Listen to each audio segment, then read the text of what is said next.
Muling nakapagtala ng malaking tagumpay ang kapulisan sa pinaigting na kampanya laban sa ilegal na droga matapos maaresto ang isang high-value individual at masamsam ang mahigit 400,000 pesos na halaga ng hinihinalang shabu sa sinagawang buy-bust operation sa Barangay Pulong, Maragol, Angeles City nito lamang nakarang araw.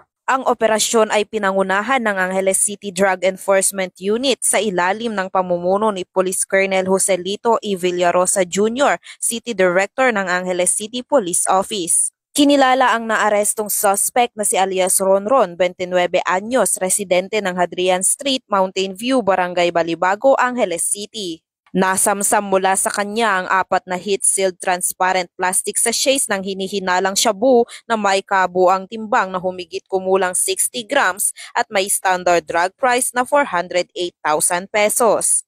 Dinala sa tanggapan ng Angeles City Drug Enforcement Unit ang suspect at ang mga nakumpiskang ebidensya para sa tamang dokumentasyon at kaukulang disposisyon.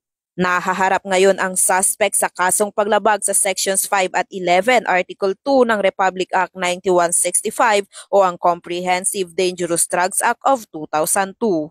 Ang matagumpay na operasyon ay bahagi ng mas pinaigting ng kampanya ng mga kapulisan upang masugpo ang paglaganap ng ilegal na droga at matiyak ang kaligtasan ng bawat komunidad sa gitnang Luzon. Patuloy ang panawagan ng kapulisan sa publiko na makipagtulungan sa pamamagitan ng pagbibigay ng impormasyon upang masugpo ang mga kriminal na aktibidad sa kanilang komunidad.